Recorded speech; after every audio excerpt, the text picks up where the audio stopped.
দর্শক ভাই, এটা কি হেডলাইন দিল, ঠেলার নাম আব্বাজান। আজকের হেডলাইনটা হলো ঠেলার নাম আব্বাজান। কে ঠেলা দিয়েছে কাকে, কে কাকে আব্বা ডাক দিলেন, এই বিষয়টা নিয়ে বিশ্লেষণ হবে ঈদের দিনে। ঈদের দিনের আজকের এই আলোচনার কারণটা হলো ঈদের জামাতের পরে আজকে এই ঘটনাটি বাংলাদেশে ঘটেছে। ঈদের জামাতের পরে আজকে ডক্টর মোহাম্মদ ইউনূস স্যারের সাথে দেখা করতে গিয়েছেন নিজের ওয়াইফকে নিয়ে সেনাবাহিনীর প্রধান জেনারেল ওয়াকারুজ্জামান নিজের ওয়াইফকে নিয়ে এই প্রথমবার আমাদের সম্মানিত বাংলাদেশের প্রধান উপদেষ্টার সাথে সাক্ষাৎ করতে গিয়েছেন, আবার ফটো সেশন করেছেন। জনাব ডক্টর ইউনূস সাহেবকে মাঝখানে রেখে স্বামী স্ত্রী দুনো পাশে দাঁড়িয়ে ফটো সেশন করে সেটা আবার মার্কেটে প্রচার করা হয়েছে যে ডক্টর মোহাম্মদ ইউনূস স্যারকে ঈদের শুভেচ্ছা জানাতে আজকে সেনাপ্রধান ওয়াকারুজ্জামান এবং তার ওয়াইফ গিয়েছেন। দুজনে দুপাশে দাঁড়িয়েছেন যেরকম বাবার সামনে ছেলে তার পুত্র বধূকে নিয়ে দাঁড়া। এই জন্যই আমি বলছি ঠেলার নাম আব্বাজান। আরেকটা কাজ হয়েছে, নৌবাহিনীর প্রধান ও তার স্ত্রীকে নিয়ে একইভাবে দাঁড়িয়েছেন ডক্টর মোহাম্মদ ইউনূস স্যারের দুই পাশে। মনে হচ্ছে যে আরেকটি ছেলে এবং ছেলের বউ দাঁড়িয়েছে শ্বশুরের সামনে। এই জন্যই আমি বলছি যে ডক্টর মোহাম্মদ ইউনূস স্যার যেরকম মেধাবী, যেরকম যেই বয়সে উনি আছেন, যেই সম্মানে আছেন, এই সম্মান আপনারা যারা করবেন তাদেরকে আমরা অগ্রিম সেলুট দিয়ে রাখছি। আর যারা সম্মান করবেন না তাদের লুঙ্গি থাকবে না, তাদের পায়জামা একেবারে নেতি ছিঁড়ে যাবে, প্যান্টেরও চেইন থাকবে না। যদি ডক্টর মোহাম্মদ ইউনূস স্যারের সাথে কেউ বেয়াদবি করেন, কোনো বেয়াদবকে অ্যালাউ করা হবে না। রাজনীতির মাঠে নয়, প্রশাসনের মাঠে নয়, রাষ্ট্রের কোনো দায়িত্বে নয়। ডক্টর মোহাম্মদ ইউনূস স্যারের সাথে বেয়াদবি করলে বোল্ড আউট, ফিনিশ, লাইফ বরবাদ। তাকে দিয়ে বাংলাদেশের কোনো কিছু হবে না এবং বাংলাদেশের মানুষ তাকে কোনো কিছুতেই সম্মান দিবে না এবং মেনে নিবে না। এই জন্যই আজকের হেডলাইনটা করেছি ঠেলার নাম আব্বাজান।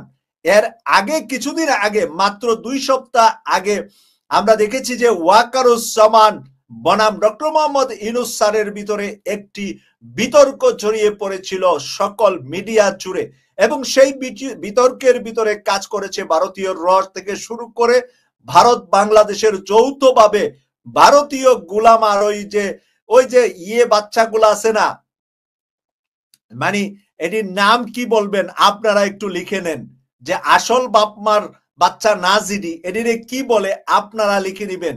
ওরা মিলে ডক্টর মোহাম্মদ ইউনূস স্যার আর জেনারেল ওয়াকারুজ্জামানের ভিতরে যে একটা দুঃসম্পর্ক তৈরি করতে চাচ্ছিলেন, দূরত্ব তৈরি করতে চাচ্ছিলেন, সেই দূরত্ব তৈরির পরে আমরা দেখলাম যে ডক্টর মোহাম্মদ ইউনূস স্যার যখন শক্ত হাতে সবকিছু মানে নিয়ন্ত্রণে নিলেন, তারপরে আজকে ঠেলার নাম আব্বাজান নিজের বউকে নিয়ে ডক্টর ইউনূস স্যারের সামনে গিয়েছেন এবং উনারকে শুভেচ্ছা জানানোর জন্য স্বামী স্ত্রী দুনো পাশে দাঁড়িয়ে ডক্টর মোহাম্মদ ইউনূস স্যারের সাথে ফটো সেশন করেছেন। এটা কোনো খারাপ বিষয় নয়, এটা খুব ভালো বিষয়। এটাকে আমরা আন্তরিক বিষয় হিসাবেই দেখছি এবং দেখব। কিন্তু 2 সপ্তাহ আগের ঘটনাটার সাথে যখন আজকের ঘটনাটা মিলাচ্ছি, সেই কারণেই বলছি ঠেলার নাম আব্বাজান। ঠেলা কোত্থেকে আসছে? জাতিসংঘের থেকে আসছে, ঠেলা আমেরিকা থেকে, ঠেলা ইউরোপিয়ান ইউনিয়ন, ঠেলা ইউকের সরকার, ঠেলা অস্ট্রেলিয়া, ঠেলা জাপান, ঠেলা নিউজিল্যান্ড, ঠেলা সাউথ কোরিয়া, ঠেলা চায়না। কয়টা ঠেলা আপনি নিবেন? আব্বাজান কাকে ডাকবেন? বাপের নামই তো আপনি ভুলে যাবেন এরকম ঠেলা যদি আসে। বাংলাদেশে ডক্টর মোহাম্মদ ইউনূসের সাথে যে বেয়াদবি করবে তার জন্য এরকম ঠেলার ব্যবস্থা হবে। পরে আব্বা আব্বা বলে হয়তো কেউ রাজনীতি ছেড়ে দিবে, কেউ সরকারি প্রশাসনিক চাকরি ছেড়ে দিবে, অথবা মানে আব্বা আব্বা বলে বাকি জীবনটা অতিবাহিত করবে। এটাই আমাদের আজকের ঈদের দিনের শপথ এবং অঙ্গীকার হবে। কেন ঈদের দিনের শপথ আর অঙ্গীকার ডক্টর মোহাম্মদ ইউনূসের জন্য হবে? এই কারণে হবে, আগস্টের রক্তক্ষয়ী বিজয়কে ধরে রাখতে হলে ডক্টর ইউনূসের কোনো বিকল্প এই মুহূর্তে বাংলাদেশের মানুষের হাতে নাই, কোনো বিকল্প নাই।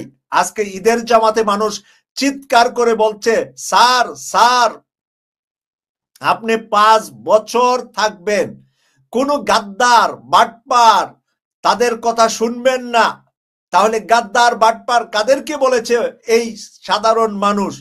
আবার দেখেন ভারতীয় ওই যে কুলাঙ্গার গুলা, ওরা আবার কি বলতেছে, বলে যে এইগুলা জামাত শিবিরের লোক না কি বলছে। জাতীয় ঈদগাহ মাঠে হাজার হাজার মানুষ মোবাইল দিয়ে দিয়ে ফটো উড়াচ্ছে আর চিৎকার করে বলছে, স্যার আপনি 5 বছর যাবেন না, এবং বেঈমান গাদ্দার তাদের কথা, দালালদের কথা শুনবেন না। আমার এক ভাই লিখে দিয়েছেন, আমি হেডলাইন করে ভিডিও পোস্ট করেছি কিন্তু ভুলে যাচ্ছিলাম যে জনগণ কি বলছে। এখানে একজন ভাই লিখেছেন, দালালদের কথা শুনবেন না, এইভাবে চিৎকার করেছে আজকের জাতীয় ঈদগাতে। তাহলে যেই মানুষটার জন্য জনগণ এইভাবে চিৎকার করে, তাহলে উনি কি গণভোট পান নাই? 5ই অগাস্টে কি আমাদের ভোট হয়ে যায় নাই? দালাল আর ভারত বিরোধী হিসাবে যারা আমাদের রাষ্ট্রকে পরিচালনা করার জন্য ডক্টর মোহাম্মদ ইউনূস স্যার এসেছেন, তিনি অবশ্যই গণভোটে বিজয়ী হয়েছেন। ভোট তো আমাদের 5ই অগাস্টই হয়েছে। ভোট পাইতে গিয়ে 30,000 মায়ের সন্তানের হাত পা চক্ষু হারিয়েছে। ভোট পেতে গিয়ে 2,000 মায়ের বুক খালি হয়েছে। 1.5 থেকে 2,000 মায়ের বুক খালি হয়েছে, বাবার বুক খালি হয়েছে, সন্তান হারিয়েছে, শিশু সন্তান থেকে শুরু করে বৃদ্ধ মানুষ পর্যন্ত নারী পুরুষের জীবন গিয়েছে। আর তারপরে আবার কি গণভোট লাগবে ডক্টর মোহাম্মদ ইউনূসের জন্য? ডক্টর মোহাম্মদ ইউনূসকে থ্রেট করে আপনি ভালো থাকবেন, আপনার পায়জামা খুলে ফেলা হবে, বাজারে হাটে ঘাটে বন্দরে কোথাও আপনি উঠতে পারবেন না, আপনার পায়জামা একদম খুলে ফেলা হবে। যদি কেউ ডক্টর মোহাম্মদ ইউনূস স্যারের সাথে অতিরঞ্জিত কোনো খারাপ ব্যবহার করতে যান, আমরা ছাড় দেব না। এটা যেই হোক, যেই দলের হোক, যেই মতের হোক, যত বড় কিছু হোক, সেনা প্রধানের চাইতে বড় তো আপনারা কেউ না। আজকে নৌবাহিনী প্রধান তার ওয়াইফকে নিয়ে গিয়েছে, এটার জন্য সে প্রশংসা আজকের থেকে পাবে, কোনো সমস্যা নাই। আমরা প্রশংসা করব ওয়াকারুজ্জামানকে, তার ওয়াইফকে, আমরা নৌবাহিনীর প্রধানকে, তার ওয়াইফকে আজকের থেকে প্রশংসা করব। কিন্তু গতকাল পর্যন্ত আপনারা যে ভুল করেছিলেন, সেই ভুলের মাসুল আপনারা যে আজকে দেওয়ার জন্য আপনাদের শ্রদ্ধাটুকু জানিয়ে এসেছেন, সেই কারণে ক্ষমা সুন্দর দৃষ্টিতে জাতি দেখবে আপনাদেরকে, এই বিশ্বাস আমি করি। তবে মানে বিড়াল মান্দার গাছে কিন্তু একবারই উঠে, বারবার উঠে না। যদি এরপরে আর কোন ধরনের ডক্টর মোহাম্মদ ইউনূস স্যারের ডিস্টার্ব হয়, ওই 18 মাসের ভিতরে নির্বাচন, ফুল স্টপ, এই সমস্ত কথাবার্তা আরেকবার বললে দেশের জনতা সিদ্ধান্ত নিবে যে এই সেনাবাহিনীর দায়িত্ব কে যাবে, নৌবাহিনীর দায়িত্বে কে থাকবে, বিমান বাহিনীর দায়িত্বে কে থাকবে, র্যাবের প্রধান কে হবে, পুলিশের প্রধান কে হবে, এটা জনগণ কিন্তু বানিয়ে ফেলবে। জনগণ প্রচুর সুচ্চার, প্রচুর জনগণ কিন্তু সবকিছু চোখের ভিতরে রাখে। বাংলাদেশের জনগণের 2টা চোখের ভিতরে পুরা বাংলাদেশটা আছে, যে যা কিছু মানে নিজ মতলবে করার জন্য, নিজ মতলবে পাওয়ার জন্য আত্মচিৎকার করবেন। আর ডক্টর মোহাম্মদ ইউনূস স্যারকে ক্ষমতা থেকে দূরে সরিয়ে কখন আপনারা হালুয়া রুটি খাবেন সেই পাগলামি করবেন। পাগল ঠিক করার ব্যবস্থা শুধু পাবনা না, এখন প্রত্যেক জেলাতে হয়ে যাবে। আগে শুধু পাবনা ছিল পাগল ঠিক করার জায়গা, এখন পাগল ঠিক করার জন্য প্রত্যেক জেলা তারপরে উপজেলায় পাগলের গারদ বানানো হবে। পাগলামি করবেন, ওই গারদে ঢুকাই দিবে জনগণ, ঢুকাই দিবে, কোনো দল ঢুকাইতে হবে না। জনগণ ইউনূস স্যারের ব্যাপারে এক পায়ে দাঁড়িয়ে আছে। আজকের জাতীয় ঈদগার চিৎকার, রমজানের ঈদের দিন জনগণের চিৎকার আমরা শুনেছি, আমরা দেখেছি, জনগণ ভোট দিয়ে ফেলেছেন, আমরাও ভোট দিচ্ছি দেশে এবং বিদেশ থেকে।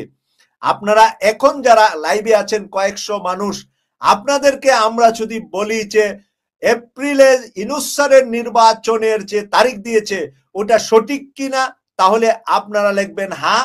আর যদি এটা সঠিক না করে থাকেন, ডিসেম্বরে কেন দিলেন না, উনি যদি ভুল করে থাকেন তাহলে না লিখবেন। হ্যাঁ হবে ইউনূস স্যারের পক্ষে, যে ইউনূস স্যার যে টাইমটা দিয়েছে ওটাই সঠিক টাইম। এবং এটার উপরে একটি যৌক্তিক আলোচনা আজকে করেছেন ডাক্তার পিনাকি ভট্টাচার্যের ইউটিউব চ্যানেলে। আমি সেই পুরা ভিডিওটা শুনেছি, চাকরির মধ্যে ছিলাম আজকে, গতকাল ঈদের দিন ছুটি ছিল, আজকে চাকরিতে ছিলাম। আমি পুরা ওনার বক্তব্যটা প্রায় 20 মিনিটের আমি শুনেছি, আমি সেটা নিয়ে এখন কথা বলছি।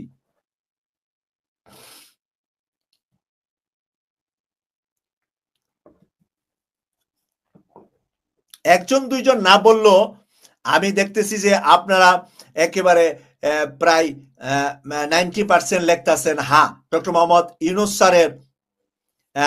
একজনে লেখছে তোমারে জুতা দিয়া পিটাবো, কাজী শাহিদ। কাজী শাহিদ, আপনি কি এই পারে আছেন না ওই পারে আছেন, দুনিয়ার কোন জগতে আছেন? আমাকে জুতা দিয়া পিটাবে কারণ তার ভাল লাগে না এই কথাটা। মানে সারপুকা উলি, আমরা বলতাম উলুশ, উলুশ বুঝেন তো, এটা শুদ্ধ নাম সারপুকা, বাংলায় সারপুকা কয়, ছোটকালে আমরা বলতাম উলিশ। উলিশ বিছানার ভিতরে হয়, লেপ তুষকের ভিতরে, ওখানে থাকে আর মানুষের রক্ত ঘুমের ভিতরে। তখন মানুষ রাগ হইয়া তাদেরকে রৌদ্রের মধ্যে দেয়, প্রচুর রৌদ্রতে দিলে ওরা তুষকের এই পারে থেকে ওই পারে চলে যায়, কারণ ওরা রৌদ্র সহ্য করতে পারে না। পরে যখন তাও যায় না, তখন গরম পানি দিয়া এদেরকে চুবাইয়া মারা হয়। তখন সারপুকাকে জিজ্ঞাসা করা হইল, এই রদ দিলে কি করস? এই পিঠের থেকে ওই পিঠে চলে যাই। গরম পানি দিলে কি করস? এত কথা কইস না, মানে গরম পানি দিলে আর বাঁচে না সারপুকা, উলিশ আর গরম পানি দিলে বাঁচে না।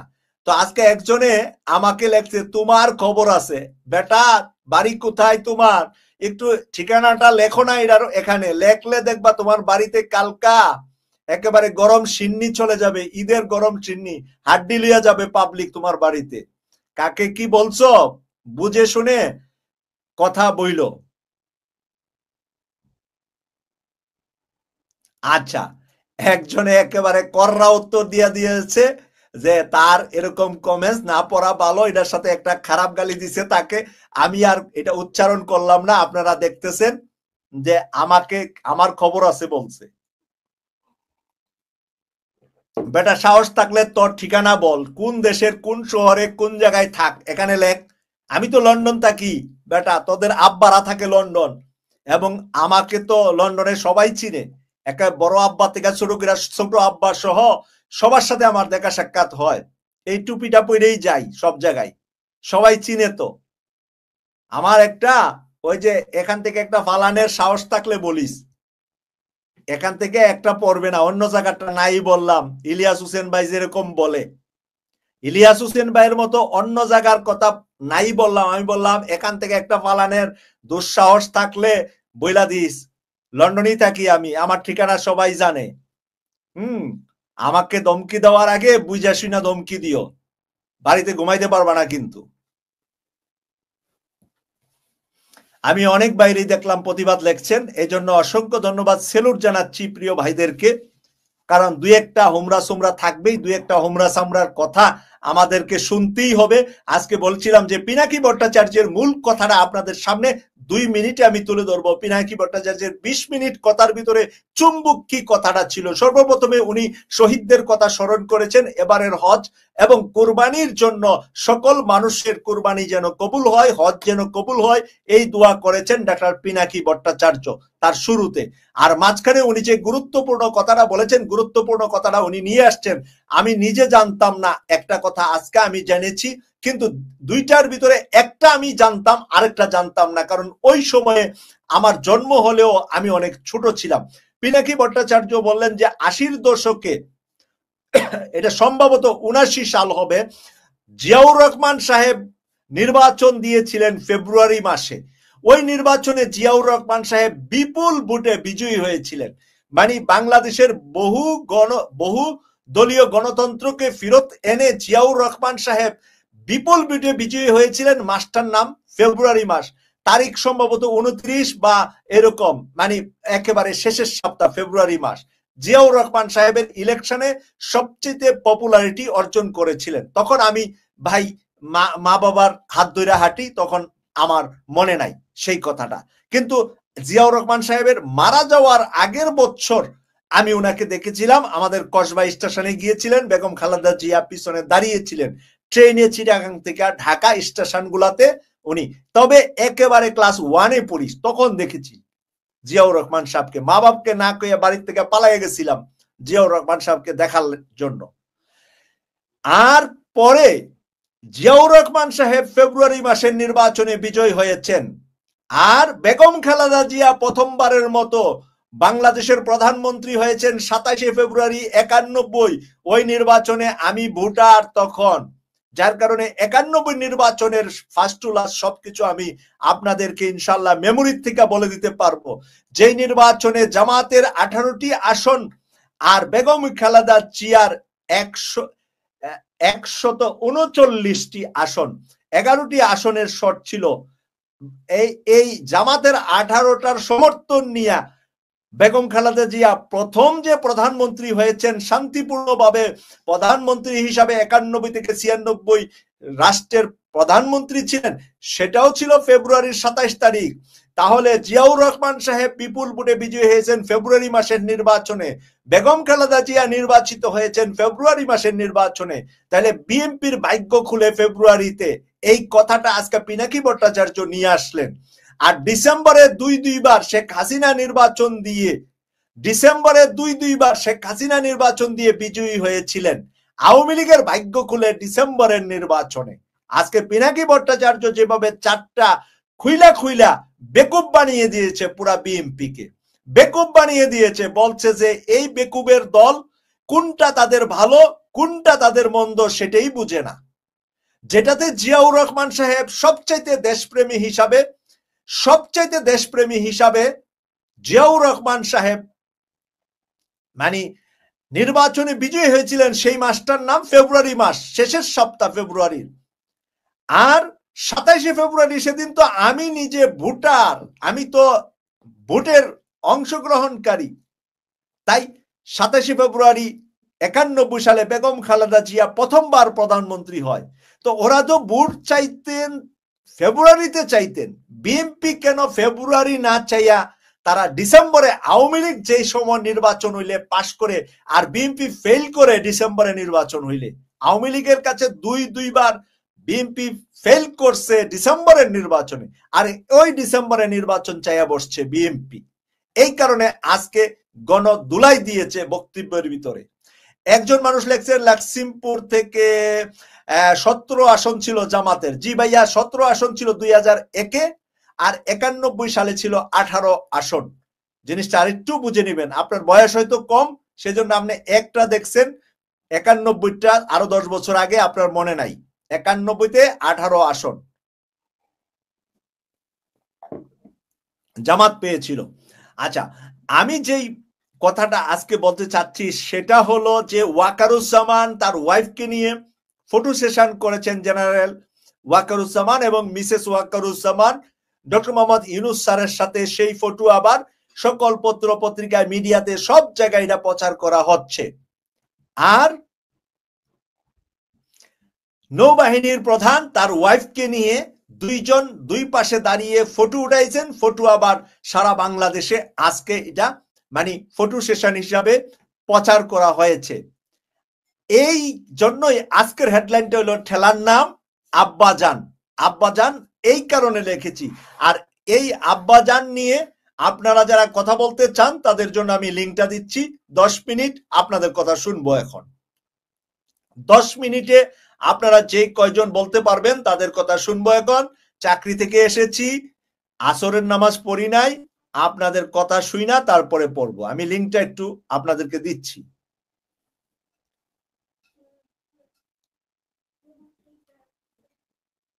আমি একটু আপনাদেরকে দিয়ে দিচ্ছি লিঙ্কটা।